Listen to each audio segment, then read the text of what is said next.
kasih Tuhan, meskipun kita tetap di rumah saja, kita tawarkan hati kita tetap pada Tuhan. Kita mau awali ibadah ini dengan doa. Kira berdoa. Terima kasih, kami bersyukur untuk kebaikan-Mu ya Tuhan dalam kehidupan kami. Atas penyertaan-Mu kami boleh ada sampai saat ini Tuhan. Kami bersyukur Tuhan, izinkan kami untuk terus mengambil bagian dalam persekutuan dengan Engkau Tuhan. Dan pada saat ini juga Tuhan, dalam persekutuan kaum wanita, ibadah kaum wanita pada sore menjelang malam ini Tuhan, kami mohon kepadamu biarlah Engkau hadir dalam persekutuan ibadah kaum wanita saat ini Tuhan. Dan Engkau yang mengurapi hamba-hamba-Mu yang melayani, dan juga Engkau memberkati ibadah ini boleh berjalan dengan baik dari awal sampai akhirnya. Kami menyerahkan semuanya ke dalam tangan-Mu Tuhan. Kami siap untuk memuji menyembah-Mu dalam nama Tuhan Yesus. Amin. Sebelum kita mendengar firman Tuhan, kita mau bersorak untuk kemuliaan nama Tuhan. Kita angkat pujian, Tuhanlah kekuatan dan kasih.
Dilawat oleh kebenaran firman Tuhan.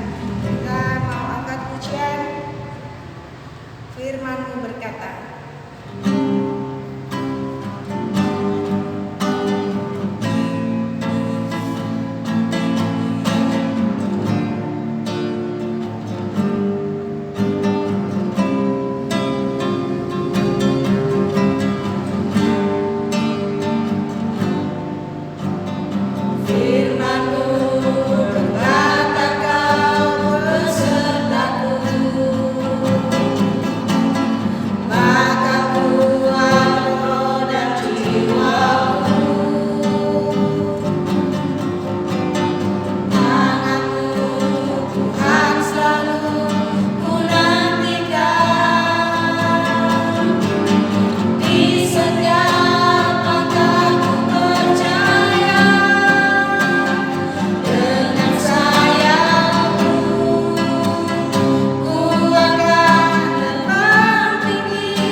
kasih Tuhan, terima kasih Yesus. Kami siap untuk mendengarkan kebenaran firman-Mu, urapan daripada Tuhan tercurah bagi hamba-Mu. Di dalam nama Tuhan Yesus Kristus kami mengucapkan syukur, haleluya Bapa, amin.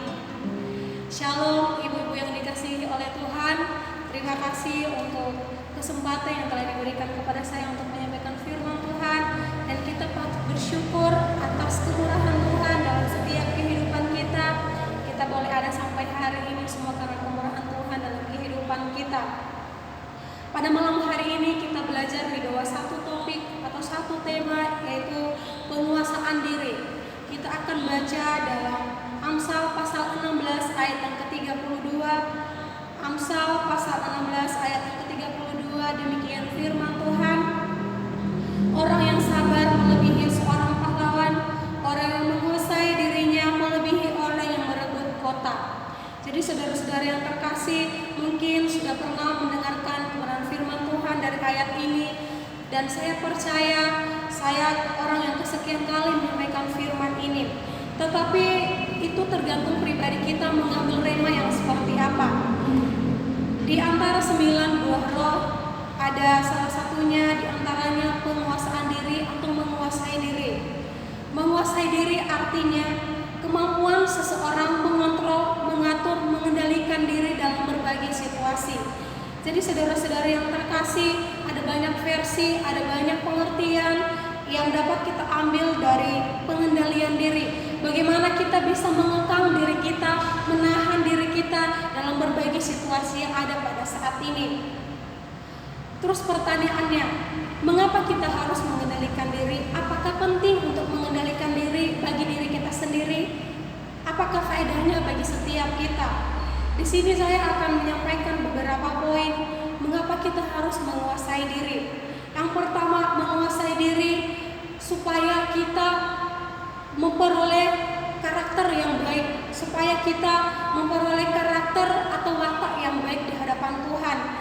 Dalam Titus pasal yang pertama ayat yang ke-8, di situ mengatakan bagaimana ketika kita dapat menguasai diri kita, ketika kita mampu mengekang diri kita, menahan diri kita, menahan emosi dan segala apapun itu, mengontrol diri kita, kita mampu bersikap adil, kita mampu menjadi pribadi yang bijaksana, dan kita suka akan hal-hal baik, akan masukan-masukan orang lain.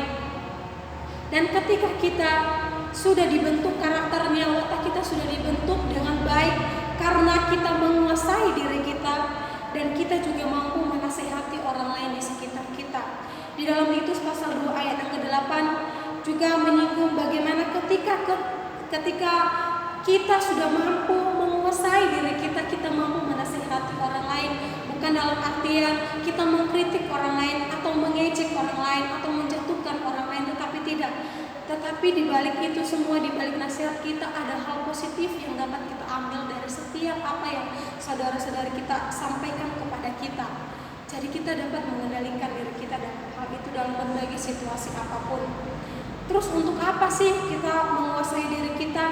Untuk apa kita mengekang diri kita? Untuk apa kita mengontrol diri kita? Supaya kita bisa memiliki hubungan yang intim dengan Tuhan, supaya kita semakin dekat dengan Tuhan, supaya kita ada waktu luang untuk berdoa di hadapan Tuhan. Di dalam 1 Petrus pasal yang keempat ayat yang ke-7 mengatakan demikian, kesudahan segala sesuatu sudah dekat, karena itu kuasailah dirimu dan jadilah tenang supaya kamu dapat berdoa. Di dalam situasi yang sekarang ini, saudara-saudara yang terkasih, ibu-ibu yang saya kasihi di dalam nama Tuhan Yesus Kristus, kita dalam berbagai situasi yang saat ini membuat iman kita goyah, membuat diri kita tidak bisa kita kontrol dengan baik. Tetapi dengan pribadi kita yang mau dibentuk oleh Tuhan lewat penguasaan diri kita, marilah kita sama-sama mendekatkan diri kepada Tuhan, bangun hubungan yang baik dengan Tuhan. Untuk apa kita menguasai diri? Supaya kita mengenal Tuhan lebih lagi lewat setiap doa kita di hadapan Tuhan, lewat hubungan yang baik kita dengan Tuhan. Terus yang kedua, itu hal yang pertama tadi berbicara diri kita kepada Tuhan. Yang kedua, kita bisa menjadi kepentingan bagi orang lain. Kita penting bagi orang lain. Kita penting bagi Bapak Ibu di rumah rumah kita, kita menjadi penting bagi suami kita, bagi anak-anak kita. Jadi saudara-saudara yang terkasih, bukan cuma berbicara lewat penguasaan diri, hanya kita yang merasakannya, tetapi kita juga dapat menjadi berkat bagi orang lain ketika kita mampu menguasai diri kita. Dalam 2 Korintus pasal yang 5 ayat yang ke-13 mengatakan juga seperti itu. Ketika kita mampu mengekang diri kita, kita tidak akan mementingkan diri kita sendiri, tetapi kita juga mementingkan saudara-saudara kita yang ada di sekeliling kita. Penguasaan diri juga harus ada ukurannya. Ukurannya apa? Ukurannya itu iman kita, iman kepercayaan kita di dalam Tuhan, sesuai dengan karunia yang Tuhan percayakan kepada kita, sesuai dengan karunia yang Tuhan berikan kepada kita. Di dalam Roma pasal 12 ayat yang ketiga, di situ juga menyinggung bagaimana ketika kita mampu mengendalikan diri kita, harus ada ukurannya sesuai dengan karunia yang Tuhan berikan kepada kita, sesuai dengan talenta yang Tuhan berikan kepada kita, sehingga penguasaan diri kita itu dapat menjadi berkat bagi orang lain. Tidak hanya kita menikmati sendiri, tetapi orang lain juga menikmatinya. Dan yang paling penting, ketika kita sudah mampu menguasai diri kita, kita akan diberikan mahkota yang abadi daripada Tuhan. Dalam 1 Korintus pasal yang ke-9 ayat yang ke-25 mengatakan demikian, tiap-tiap orang yang turut mengambil bagian dalam pertandingan menguasai dirinya dalam segala hal. Mereka berbuat demikian untuk memperoleh suatu mahkota yang fana, tetapi kita untuk memperoleh suatu mahkota yang abadi. Di sini berbicara tentang diri seorang olahragawan. Ketika dia mampu bertanding, ketika dia meraih juara 1 atau juara 2 dan 3, memperoleh piagam penghargaan, memperoleh mahkota dan lain sebagainya, itu semua mereka kejar. Mereka diberikan mahkota yang fana, mahkota yang hanya sementara, yang tidak kita bawa sampai kita mati, sampai kita dipanggil oleh Tuhan. Tetapi di sini berbicara bagaimana ketika kita bertanding, ketika kita menjadi seorang olahragawan, tujuan yang fokus kita itu untuk memperoleh mahkota yang telah disediakan oleh Tuhan kepada kita, mahkota yang abadi, yang tidak akan pudar, yang tidak akan berkarat, dan yang tidak akan rusak sampai selama-lamanya. Itulah yang Tuhan janjikan dalam setiap kehidupan kita. Dan ada juga beberapa tokoh di dalam Alkitab ketika dirinya tidak mau dibentuk oleh Tuhan lewat penguasaan diri. Ada salah satu contoh dalam Alkitab atau para orang-orang yang ada di dalam Perjanjian Baru. Salah satunya saya akan sampaikan Kain. Bagaimana Kain ketika dia tidak mampu mengontrol dirinya, ketika dia tidak mau mengatur atau mengendalikan dirinya, apakah yang terjadi saudara-saudara yang terkasih? Tanpa saya jelaskan, pasti para ibu-ibu sudah mengetahui apa yang terjadi ketika dia tidak mampu menguasai dirinya. Dia memutuskan atau dia menghancurkan tali persaudaraannya dengan adiknya sendiri. Dia membunuh, dia membinasakan adiknya sendiri. Padahal itu saudara kandungnya sendiri. Betapa sadisnya resiko-resiko yang terjadi ketika kita tidak mampu mengekang diri kita, ketika kita tidak mampu menguasai diri kita, ketika perasaan kita tidak bisa kita kendalikan, tutur kata kita tidak bisa mengendalikan. Bahkan hanya lewat perkataan saja kita dapat membunuh orang lain, kita dapat membunuh bagaimana kepribadiannya sendiri lewat kata-kata kita yang tidak membangun. Hanya karena kita tidak menguasai lidah kita tidak menguasai diri kita sendiri, kita tidak mengerti dengan keadaan yang ada di sekeliling kita. Para ibu-ibu yang saya kasihi di dalam Tuhan Yesus Kristus, semua keputusan di tangan kita. Kita mau dibentuk oleh Tuhan, apakah kita mau mengambil resiko? Karena resikonya bukan hanya berbicara tentang hal sepele, tetapi sangat besar dampaknya dalam kehidupan kita. Ada sebuah ilustrasi ketika seorang ibu mengendarai mobil. Di dalam mobil itu terdapat pedal gas dan pedal rem. Dua pedal ini memiliki fungsi yang berbeda dan memiliki waktu yang berbeda untuk digunakan, tidak sekaligus. Ketika seorang kucing lewat di depan mobil seorang ibu ini, ketika dia lagi mengendarai mobilnya, ketika dia tidak mampu mengendalikan pedal gas dan pedal rem, apa yang terjadi? Nyawa bisa melayang. dan kerusakan, kalau misalnya ada kematian, dan itu juga membuat masalah yang baru dalam kehidupan seorang ibu itu. Saudara-saudari, dalam maksud ilustrasi seperti ini, ketika kita mampu mengendalikan diri kita, ketika kita sudah matang dalam mengendalikan, mengontrol diri kita, kita tahu waktu yang tepat kita untuk berbicara, kita untuk bertindak, kita tahu kapan waktu yang terbaik kita untuk mengungkapkan perasaan kita kepada orang lain dengan hati yang sudah tenang. Sebagai kesimpulannya, saudara-saudara yang terkasih, kedewasaan perilaku seseorang dapat dilihat ketika seseorang itu mampu menguasai diri. Kedewasaan seseorang dapat kita lihat ketika dia mampu mengontrol dirinya, mengekang dirinya dalam situasi apapun. Ketika dia diejek, ketika dia dihina, dia tidak cepat-cepat untuk menghina balik, membalas balik, tetapi dia menenangkan diri dan merenungkan dan berdoa kepada Tuhan. Karena ketika kita mengambil langkah yang salah dalam menanggapi masalah, itu endingnya tidak akan baik. Tetapi ketika kita dapat mengendalikan diri, mengambil waktu luang, mengambil waktu yang tenang untuk memutuskan keputusan yang ada dalam masalah yang kita hadapi, pasti semua apapun masalah yang kita hadapi ada jalan keluarnya. Intinya kita bisa mengendalikan diri kita. Dan ketika kita bisa mengendalikan diri kita, kita akan seperti pahlawan. Dan kita juga merupakan seperti tembok yang kokoh yang tidak akan roboh. Di dalam Amsal mengatakan seperti itu, Amsal pasal 25 ayat yang ke-28. Kita akan seperti tembok yang kokoh, yang tidak mudah roboh. Dan yang terpenting adalah ketika kita menunjukkan kedewasaan perilaku kita lewat penguasaan diri kita, kita akan menerima mahkota yang telah disediakan kepada kita. Di dalam 1 Korintus pasal yang ke-9 ayat yang ke-25 sebagai ayat penutup kita pada malam hari ini. Sebab jika kami tidak menguasai diri, hal itu adalah dalam pelayanan Allah, dan jika kami menguasai diri, hal itu adalah kepentingan kami. Jadi saudara-saudara yang terkasih, ketika kita sungguh-sungguh di dalam Tuhan, ketika kita sungguh-sungguh beriman di dalam Tuhan, kita akan menerima mahkota yang daripada Tuhan. Kita akan memperoleh mahkota yang abadi yang daripada Tuhan, yang tidak akan berkarat dan yang tidak akan rusak dan tidak akan pudar dimanapun dan kapanpun sampai selama-lamanya. Mahkota itu akan tetap menjadi bagian kita yang daripada Tuhan. Terima kasih, semoga firman Tuhan yang saya sampaikan dapat memberkati saudara-saudara yang terkasih. Dan kita berdoa, terima kasih Tuhan untuk penyertaan-Mu. Kiranya firman yang telah Mu sampaikan Tuhan dapat dimengerti, terlebih dapat diaplikasikan dalam kehidupan pribadi lepas pribadi para ibu-ibu yang mendengarkan firman ini. Dan kiranya Engkau senantiasa menerangkan firman ini Tuhan sesuai dengan pengertian yang Tuhan berikan dalam kehidupan mereka.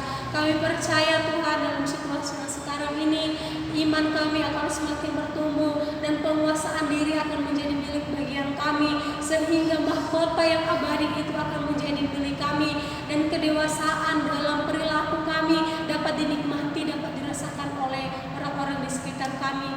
Terima kasih Tuhan, terima kasih Yesus, Allah sangat baik, teramat baik. Di dalam nama Tuhan Yesus Kristus kami mengucapkan syukur, haleluya Bapa. Amin.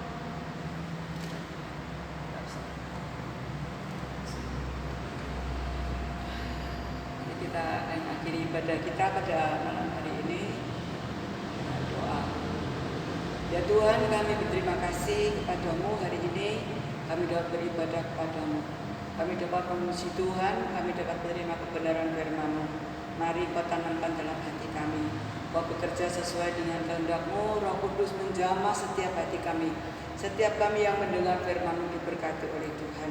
Terima kasih Bapa di surga, pada malam hari ini kami berdoa untuk ibadah wanita yang hari-hari ini kami tidak dapat mengadakan ibadah, tapi kami percaya melalui pemberitaan firman-Mu dan setiap orang yang mendengar, yang mengerti, mereka akan dibentuk dengan kekuatan-Mu. Ya Tuhan, terima kasih, memberkati setiap kami yang malam hari ini Tuhan. Kami juga berdoa pada malam hari ini, kami berdoa untuk anak-anak Tuhan, Kau berikan kekuatan, berikan semangat untuk menyongsong hari-hari yang mendatang. Meskipun kami tidak dapat beribadah di gereja, tetapi di rumah kami dapat mengadakan persekutuan bersama keluarga. Karena kami tahu kami perlu Engkau dalam setiap kehidupan kami ya Tuhan. Berkati Bapak Presiden kami, berkati semua orang-orang yang percaya, berkati para menteri, para pejabat yang di pusat, yang di daerah, supaya mereka bekerja dengan baik. Engkau memberkati ya Tuhan. Terima kasih, bentar kami pulang, jaga lindungi kami sampai kami tiba di rumah dengan selamat. Kami bersyukur buat hari yang Kau berikan dalam setiap kehidupan kami. Ajarkan kami untuk mengerti, ajarkan kami untuk taat dan setia akan melakukan segala kebenaran firman-Mu. Terima kasih. Di dalam nama Tuhan Yesus Kristus kami berdoa. Mari kita terima berkat Tuhan pada malam hari ini. Saudara-saudaraku yang kasih, terimalah berkat dari Allah Bapa, kasih karunia dari Tuhan Yesus dan persekutuan Roh Kudus menyertai kehidupan kita sekalian mulai sekarang sampai selama-lamanya. Amin. Selamat malam. Terima kasih. Tuhan berkati.